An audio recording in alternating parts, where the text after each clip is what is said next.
안녕하세요, 현청입니다. 자, 보험계약법 에센셜 1강 시작해 보도록 할게요.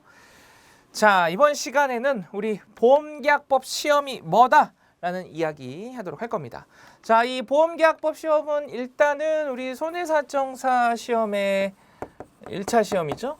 그렇죠? 1차 시험은 그렇죠, 객관식입니다. 객관식입니다. 자, 객관식은 우리 다 맞을 필요 있나요? 1등할 필요 있나요? 아니죠. 일단은 커트가 평균 60점입니다. 60. 꽈락은 40이죠. 꽈락은 일단 40이고 어찌됐든. 그리고 40문제가 나와요. 자, 그러면은 이걸 제가 좀 그래프로 그려볼게요. 자, 이렇게 그리면 가로축은 공부 범위입니다. 공부 범위고 공부 범위, 노력, 네, 공부 범위와 노력이라고 하고요. 그 다음에 여기는 점수로 할게요. 그래서 100점, 80점, 60점, 40점 이렇게 하겠습니다. 자, 그러면 보세요.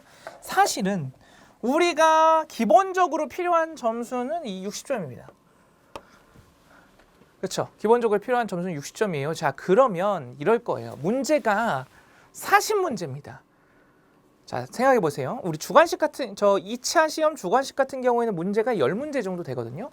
그러면 문제가 10문제입니다. 그러면 매년 같은 문제가 나올 확률이 문제가 40문제일 때와 문제가 10문제일 때 같은 문제를 물어볼 확률이 그렇죠. 10문제는 같은 문제가 나올 확률이 거의 없죠. 10문제밖에 안 되니까. 자, 그런데 이거는 객관식 시험에다가 40문항이나 됩니다. 무슨 얘기일까요? 그쵸? 매년 출제되는 문제, 적어도 1, 2년 주기로 출제되는 문제가 무조건 있다. 무조건. 그것이 바로 이 부분입니다. 이 정도까지로 할까요? 그 부분이 바로 이 부분입니다. 그래서 매년 출제되는, 아니면 적어도 1, 2년 주기 로 출제되는 부분이 이 부분이죠. 그럼 이 부분은 사실은 우리가 이제 보면 범위가 정해져 있습니다. 그렇죠? 보험계약법에서 정말 중요한 내용, 이건 빠지면 안 돼 라는 내용들이 여기 안에 들어가겠죠. 그렇죠? 그럼 그거를 제가 알려드리는 거죠. 그거를. 자, 그리고 또 볼게요. 자, 이 위로는 그럼 이 그래프가 어떻게 구성이 될까요? 그렇죠? 자, 보면 우리 이 부분, 이 윗부분은요, 이런 식으로 구성이 될 거예요. 이런 식으로. 자, 무슨 말일까요? 그쵸? 자, 이 부분은 매년 나옵니다. 매년. 정해져 있습니다. 그러니까 공부 범위나 노력하는 부분들이 정해져 있습니다. 그쵸? 그런데 이 부분부터는 어때요? 사실. 고득점으로 가려면 출제자들이 변별력을 위한 문제들을 냅니다. 아니면 그 변별력을 주는 방식은 두 가지 방식이죠. 하나는 응용을 한다라거나 응용, 아니면 그렇죠, 안 내던 문제, 어디 저기 이상한 것에서 하나 쭉 끄집어 와서 내는 거, 그렇죠? 이런 걸로 변별력을 주는데, 자, 그러면 보세요. 이 구간은 이 80점 정도? 이것까지의 구간은 그래도 괜찮습니다. 이 구간은요, 보통은 응용, 이거를 가지고 응용을 하거나 아니면 2년에서 한 3년 주기, 2년에서 한 3년 주기 정도 되는 내용들이에요. 되실까요? 그래서 여기까지는 괜찮습니다. 그런데 저 위에 이제 내가 만약에 100점을 받고 싶다. 근데 100점부터는 어떻게 될까요? 그렇죠? 90점 구간은 이렇게 될 거예요. 공부 범위가. 100점은 뭐 덕일 겁니다. 이렇게 쫙 나갈 거예요. 이게 이해가 가실까요, 여러분들? 이 그래프의 의미가? 그럼 여러분들이 합격, 왜냐하면 보세요. 고득점에선 변별력을 가져가 줘야 됩니다. 그러면 그렇죠. 남들이 일반 사람들이 공부를 안 하는 내용을 찾아서 출제자가 내야 된다는 얘기예요. 그러면 반대로 생각해 보면 우리는 점수를 어디까지만 받으면 돼요? 60점까지만 받으면 돼요. 아니면 좀 더 내가 이거를 공격 과목으로, 전략 과목으로 가져가고 싶다라면 80점 정도까지 하면 충분히 고득점이라고 우리는 부릅니다. 그렇죠? 그러면 보세요. 이 이만큼을 공부해서 한 문제가 나올지도 안 나올지도 모르는 것을 위해서 이만큼의 범위와 노력을 들이는 것과 이만큼의 노력을 들이는 것. 그래서 이거를 계속 반복하는 거. 그럼 어떤 게 현명한 걸까요, 여러분들? 그쵸? 당연히 이게 현명한 겁니다. 당연히. 근데 간혹 이거를 잘못하시는 분들이 계신다. 그냥 예를 들면 책을 뭐 드립다 본다라든가. 그렇죠? 그리고 가장 보험계약법에서 제가 보았을 때 조금은 여러분들이 실수? 착각? 하시는 것들 중에 하나가 뭐냐면 판례 공부를 따로 하시는 분이 계시거든요. 자, 판례 공부를 따로 하시는 분 뭐라고 하는 거 절대 아닙니다. 절대 아니에요. 자, 그런데 여러분들 가만히 자격증 시험이라는 것을 생각을 해보세요. 자격증 시험은요, 시험 문제가 논란거리가 있으면 될까요? 아니죠. 논란거리가 없어야 됩니다. 그렇죠? 이건 누가 봐도 이 내용이어야 돼요. 누가 봐도 이 답이어야 돼요. 자, 그러면 내가 만약에 출제자인데 판례를 갖고 오고 싶어요. 그러면 최근까지도 막 논쟁이 발생하는, 논란이 있는, 이슈가 있는 최근의 판례를 갖고 올까요? 아니면 이 판례가 몇 년 동안, 5년, 10년 동안 계속 되면서 처음에 판결이 나고 다음 판사님이 이 판결을 인용해서 쓰고 그 다음 판사님은 이거를 인용해서 쓰고 하면서 어느 정도 이론화가 된, 보편화가 된 내용을 낼까요? 그렇죠? 당연히 후자입니다. 당연히. 물론 아주 가끔 최신 판례 내용 거기만 똑 떼서 이렇게 해서 낼 때가 있어요. 근데 그것이 바로 여기에 해당하는 겁니다. 이거. 그럼 제가 그분들한테 묻고 싶은 게 그거예요. 여러분들은 그 한 문제를 위해서 그렇게 많은 시간을 쏟을 것인가? 근데 저 같으면 그 시간에 이거 만약에 이게 뭐 강의 듣는데 10시간, 그렇죠? 복습하는데 한 20시간 쓴다고 봅시다. 30시간. 저는 그 30시간에 차라리 이거를 몇 번 더 반복을 할래요. 30번을 반복하겠습니다. 30시간이면 1시간에 한 번 반복한다 치면 네, 저는 차라리 그렇게 하겠습니다. 이해되시겠죠? 그렇죠? 그래서 기본적으로 여러분들 자격증 시험이라는 거, 그 중에서도 1차 시험이라는 것은 구조가 이렇습니다. 구조가. 그러면 우리 저 OT에서 얘기했던, 여러분들 OT 안 듣고 오신 분들은 반드시 OT 듣고 오세요. 자, 다시 돌아와서 OT에서부터 얘기했던 에센셜이 바로 이 부분이죠. 이 부분을 할 겁니다. 우리 지금 하는 에센셜에서는 에센셜 이 부분을 할 겁니다. 몇일까요? 파이널까지 끝나면 여러분들 여기까지는 하실 수 있어요. 이 100점 이 부분은 약간 운입니다. 운. 그렇게까지. 그리고 아까도 말씀드렸지만 이건 제 생각입니다. 제 지로는 여기까지는 할 필요 없다. 오히려 낭비다. 라는 것이 제 생각입니다. 어찌됐든 에센셜에선 이걸 할 거예요. 자, 그러면 우리 이제 보험계약법이니까 보험계약법에서의 에센셜은 과연 이제 뭐냐? 두 가지를 기억을 하셔야 돼요.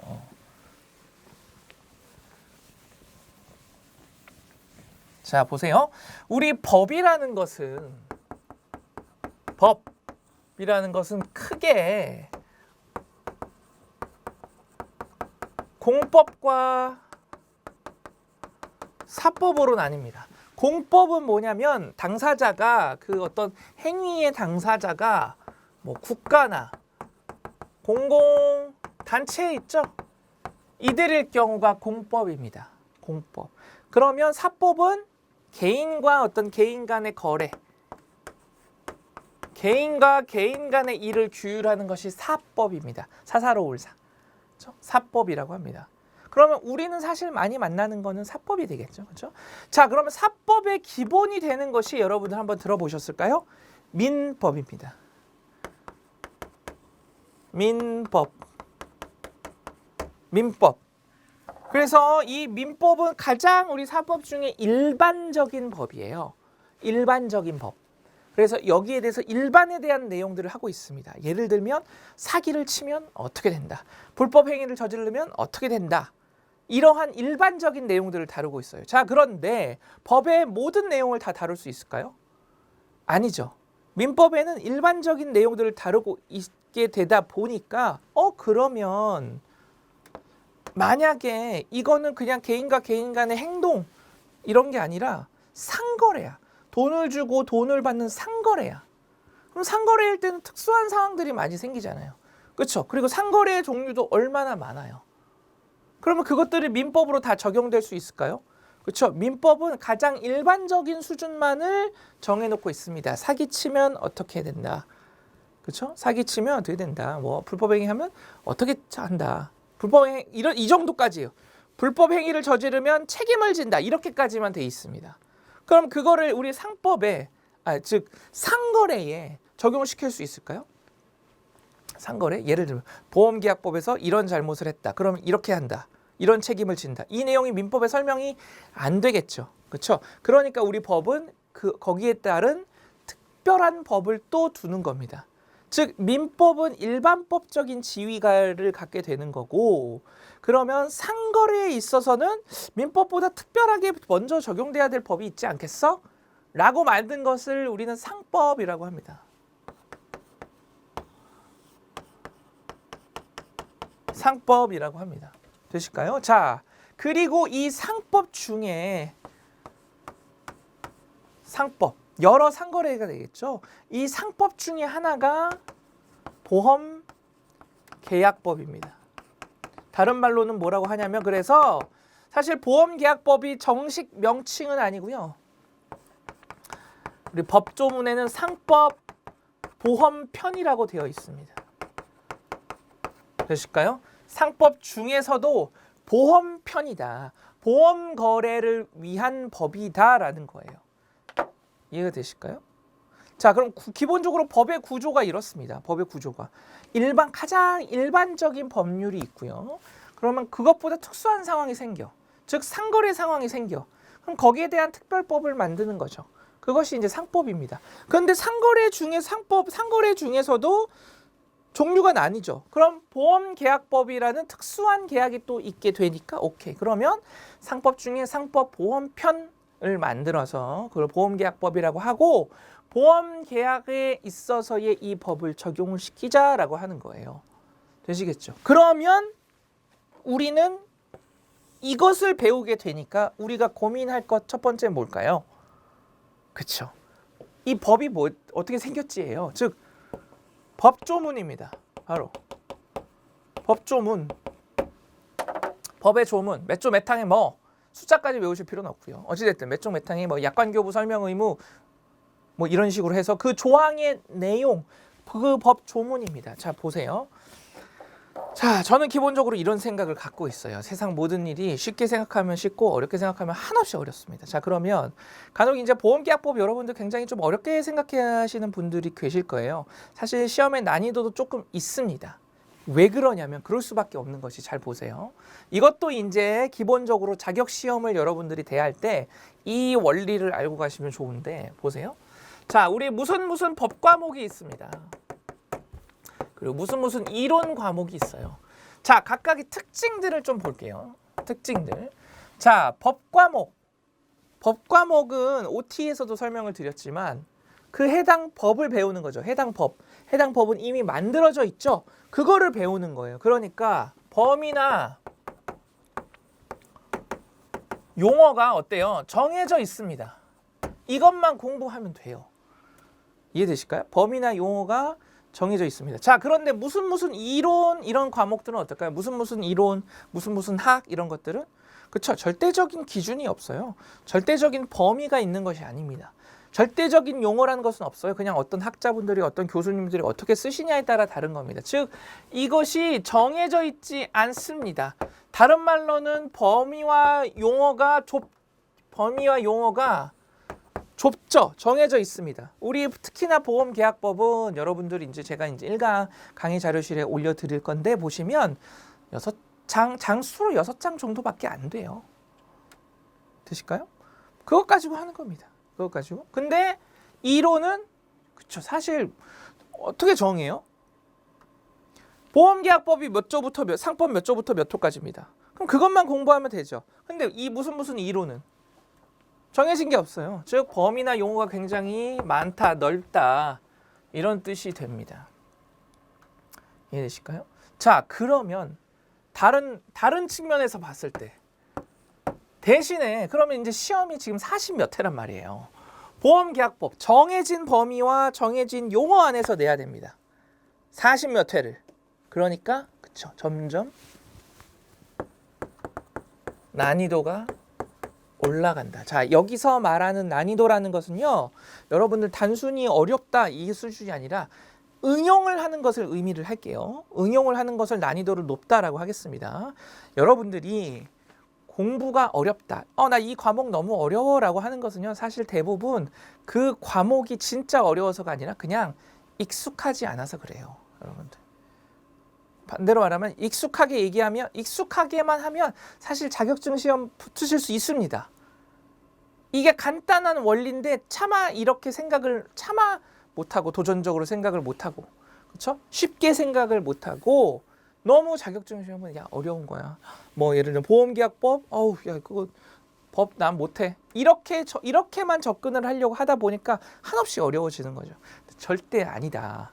절대. 어쨌든 다시 돌아와서 난이도가 높아질 수밖에 없습니다. 이렇기 때문에. 그럼 무슨 이론은 어떨까요? 그쵸? 난이도가 그렇게 높지 않아요. 평이합니다. 왜? 범위랑 용어 자체도 많잖아요. 그렇죠? 낼 것도 많습니다. 이해되실까요? 그리고 그렇다면 수험생 입장에서는 자, 이 부분까지만 볼게요. 여기 어떤 게 공부하기가 더 쉬워요? 이게 공부하기 훨씬 쉽죠. 이런 것들은 공부하기가 얼마나 난해해요. 물론 우리 손해사정 이론은 그래도 시험이 40 몇 회를 거치면서 어느 정도 좀 정형화된 부분들이 있기도 하지만 어찌됐든 이런 것들은 수험생들이 약간 감을 잡기가 힘듭니다.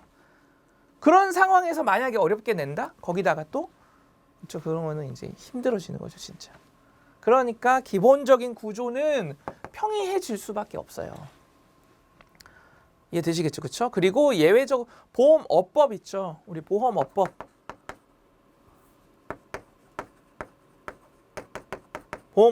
이 보험업법은 100% 암기 과목입니다. 암기 과목. 자, 암기 과목의 정의가 뭐냐? 당연히 계약법이랑 손해사정 이론도 암기가 필요하죠. 그러면은 암기를 많이 하는 과목이 암기 과목이냐? 그게 아니고요. 시험 문제를 물어볼 때 암기한 것 그대로를 물어보는 거. 암기한 거. 예를 들면 보험업법 법조문 이렇게 나왔습니다. 승인, 뭐뭇을 승인 어쩌고저쩌고 한다. 근데 이 승인이 아니라 이게 인가예요. 이렇게 암기한 것 그대로를 물어보는 것이 암기 과목입니다. 이제 이해가 되시겠죠? 이런 것들은 그렇죠. 이해를 수반시켜야 풀 수 있는 문제들이 또 나오는 거고. 그런 측면에서 보험업법은 그냥 100% 암기입니다. 100%. 자, 어찌됐든 다시 돌아와서 특징이 이래요. 특징이. 자, 그러면 이 내용으로 돌아오겠습니다. 제가 법조문이 중요하다고 했어요. 왜? 범위나 용어가 결국에는 이 안에서 나와요. 이 안에서 나온다. 6장 정도 되는 그 안에서 다 나옵니다. 5장 반? 6장 정도 될까요? 근데 실제적인 내용은 한 5장 반 될 것 같아요. 자, 이 안에서 나옵니다. 이 안에서. 쉽게 생각을 해볼까요? 아무리 난이도가 높아서 지지고 볶아도 이 안에서 나옵니다. 그럼 이렇게 생각을 해볼게요. 내가 만약에 그 법조문을 6장 정도 되는 걸 그냥 외운다. 나 그냥 외울게, 법조문. 나 보험계약법 법조문 6장 다 외운다. 그러면 시험 이름이 뭐예요? 시험 이름이 보험계약법이에요, 여러분들. 법조문을 물어보는 거예요. 근데 내가 보험계약법을 다 알고 있어. 근데 시험 불합격할 수 있을까요? 이해되시겠죠? 그렇게 공부하는 겁니다. 접근을. 이론은 또 다르게 가져가지만 법과목은 그런 식으로 가는 거예요. 그래서 가장 중요한 것이 법조문을 먼저 머릿속에 넣는 겁니다. 그 후에 난이도 높은 거는 그 후에 이제 생각을 해야 되는 거죠. 그 후에. 그런데 난이도가 높아봤자 뭐다? 이 안에서 나온다니까요. 근데 이거를 간과를 하고 법조문이 아니라 그냥 뭐 교재는 우리 교재는 이제 법조문 중심으로 되어 있는데 뭐 이제 다른 어떤 교재나 어떤 특정 내용을 중심으로 쭉쭉 가다 보면 베이스가 이건데 시험이 어렵게 나와버리잖아요. 그러면 전혀 답을 찾을 수가 없습니다. 전혀. 근데 이렇게 해놓으면 시험이 어렵게 나오든 쉽게 나오든 답은 찾습니다. 되시겠죠? 그래서 법조문이 무조건 중요하다. 그래서 여러분들한테 이 법조문을 그대로 머릿속에 넣어드리는 작업을 할 거예요. 그대로 이거를. 아시겠죠? 그래서 여러분들도 첫 번째 기억하실 것은 항상 법조문을 옆에다 두고 하시라. 공부하실 때. 물론 교재에도 그렇고요. 제가 그때그때 법조문을 보여드리고 할 겁니다. 그것과 상관없이 오늘 올려드린 강의 자료에 상법 법조문이 보험계약법 법조문이 있습니다. 그거 프린트 하셔서 옆에다 두고 공부하세요. 반드시입니다. 그래서 우리가 과정이 끝날 때는 그 법조문이 머릿속에 딱 들어가 있어야 돼요. 되시겠죠? 자, 두 번째 에센셜. 자, 보세요. 지금 보면 보험계약법 상법의 보험편이라고 따로 빼놓고 있습니다. 자, 어떤 원리라고 했어요? 민법은 일반적인 법이다. 그럼 그 중에서도 상거래만 쓰여야 되기 때문에 상거래라는 특징이 있어서 상법을 만들었다. 그렇죠? 그러면 상법 중에서도 여러 상거래들이 있을 거 아니에요. 보험계약법에만 쓰이는 법을 또 만들었다. 그것이 보험계약법 상법 보험편이다. 그럼 우리가 생각하는 것은 왜 따로 만들었지?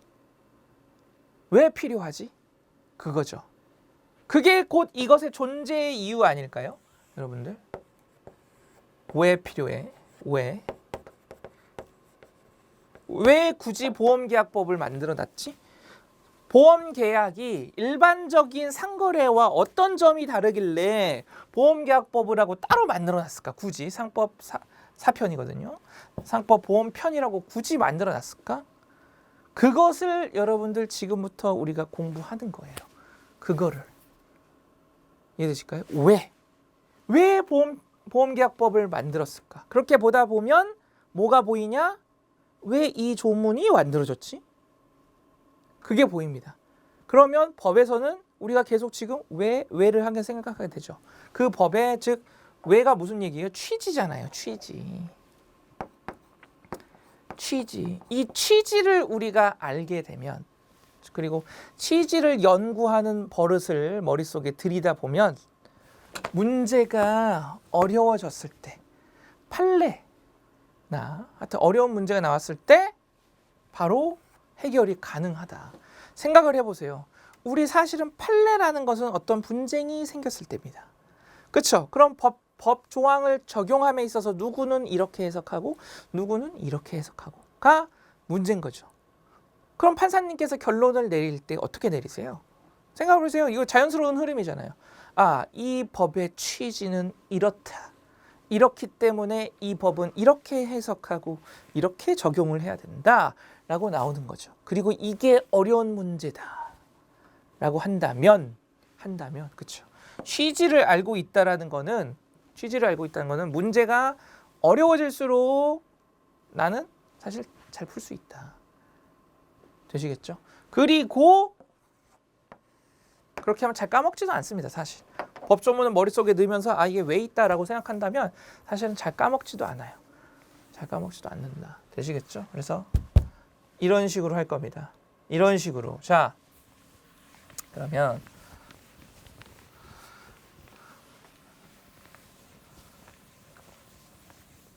한번 봐보세요. 자, 여러분들 사실은 이 손해사정사는 보니까요, 학생분들이 좀 많이 보시는 것 같아요. 제 거는 보니까. 그래서 과연 이제 학생분들께서 보험이 당연히 가입하는 거나 이런 것들 가입은 분명히 하셨겠지만 익숙하지 않으시리라 생각을 합니다. 그렇죠. 물론 본인께서 찾아서 보험 계약을 하고 이렇게 하는 경우도 있겠지만 사실 많은 경우가 내가 관심이 있어서라기보다는 뭐 부모님이 이렇게 어렸을 때부터 들어놨거나 뭐 그렇게 하면서 아 보험이라는 것은 내가 사고 나면은 내가 보험금 받는 거야. 그렇게까지만 단순히 알고 계실 거예요. 맞습니다. 그거예요. 자 보세요. 자 A씨가 있습니다. A씨 우리 주인공이에요. 우리 이번 시즌의 주인공입니다. 자 A씨가 있어요. A씨가 55세라고 볼게요. 55세입니다. 그래서 암에 걸릴 확률이 암에 진단이 될 확률이 50% 정도 돼요. 55세 정도 돼서 암에 진단될 확률이 50% 정도 됩니다. 자, 그럼 만약에 그 50%의 확률에 걸려서 암의 진단이 됐어요. 그래서 예상되는 손해에 예상되는 손해를 한번 따져보니까 첫 번째는 뭐 치료비가 한 1억 들더라.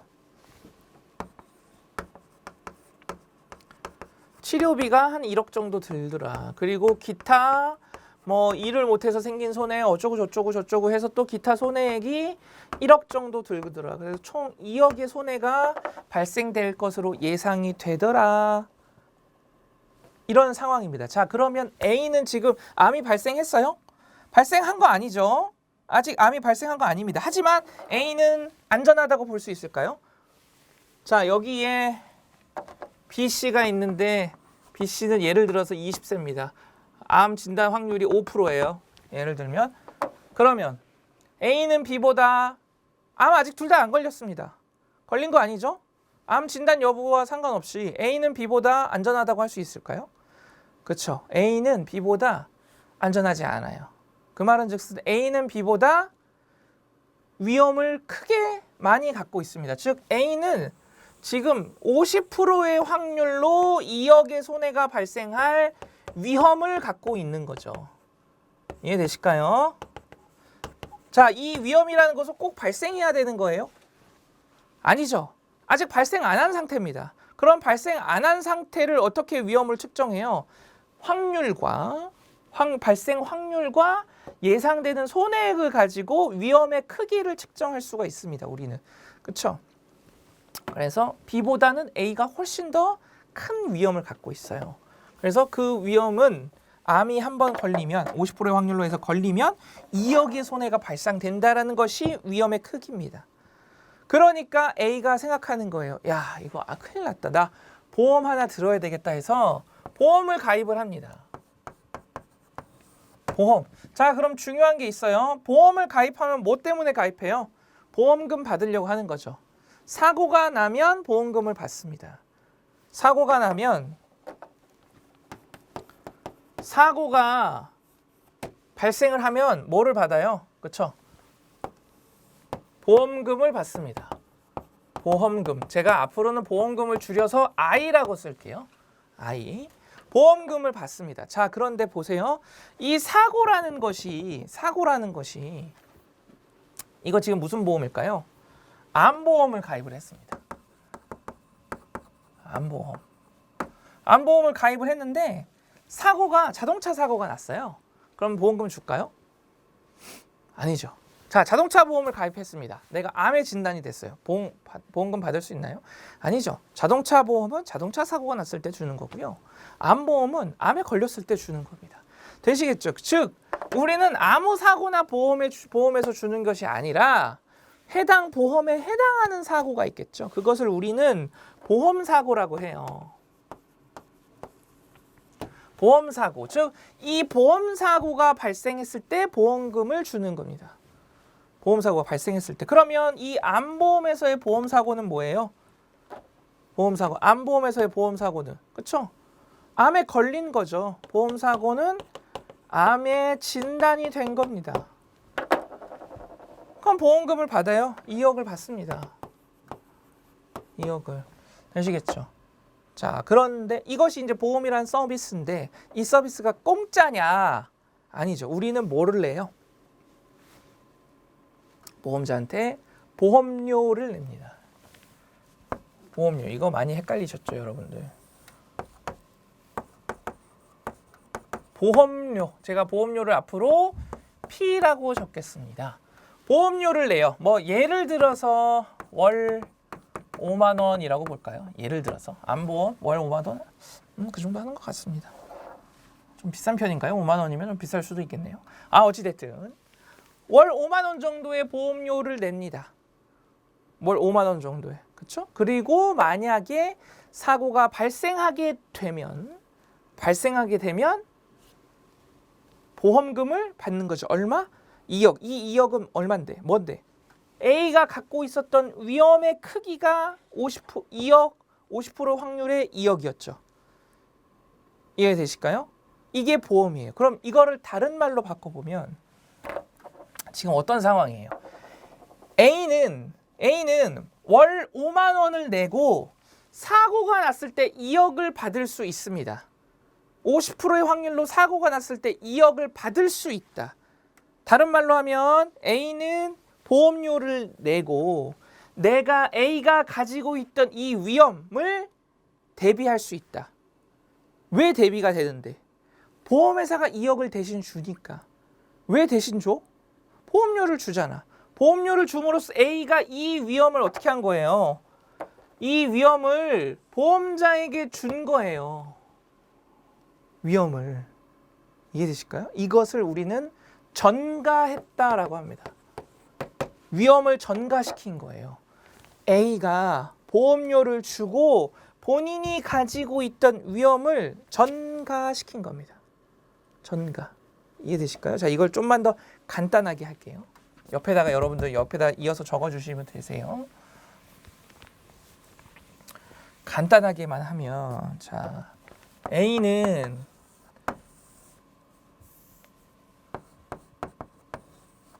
자, 보험료를 냅니다. 되셨죠? 보험료를 냅니다. 그리고 보험 사고가 발생을 하면 뭐를 받아요? 보험금을 받습니다. 그런데 이 의미는 뭐였어요? 이 의미는 A는 사실 이만큼의 위험을 갖고 있었습니다. 그렇죠? 이 위험을 갖고 있었어요. 그런데 보험료를 내므로써 이 위험을 대비했다. 사고가 나면 2억을 보험회사가 준다. 즉 A는 보험료를 내므로써 이 위험을 보험자한테 전가시킨 겁니다. 전가. 이해되시겠죠? 다른 말로는 뭐라고 하냐면 보험회사 입장에서는 어떨까요? 그렇죠? 보험회사 입장에서는 A로부터 보험료를 받고 A가 가지고 있는 위험을 인수를 한 거죠. 가진 거죠, 내가. 보험회사가. 인수를 했다. 다른 말로는 담보했다라는 표현을 씁니다.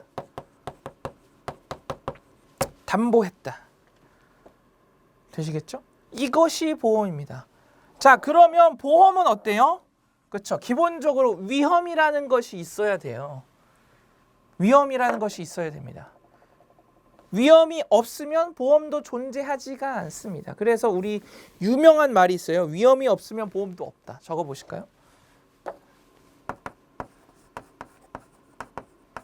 위험이 없으면 보험도 없다.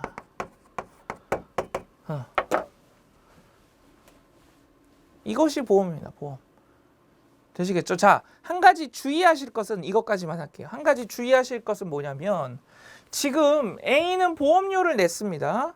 그리고 보험자는 위험을 인수했죠. 그럼 위험을 인수를 했어요. 오케이. 내가 너 사고 보험회사가 고객님 사고 나시면 저희가 2억 드릴게요. 그랬습니다. 근데 만약에 사고가 안 났어. 보험 기간이 1년이에요. 1년 동안 내가 보험에 가입을 했어. 1년 동안 했습니다. 근데 1년 동안 사고가 안 났습니다. 그러면은 A가 이렇게 얘기할 수 있을까요? 야, 나 사고 안 났지. 너네 보험금 나갈 거 없었잖아. 위험 인수한 거 아니게 됐네. 그럼 나한테 다 내가 낸 보험료들 다 돌려줘. 이렇게 할 수 있을까요? 한번 생각해 보시기 바랄게요. 굉장히 중요한 문제입니다.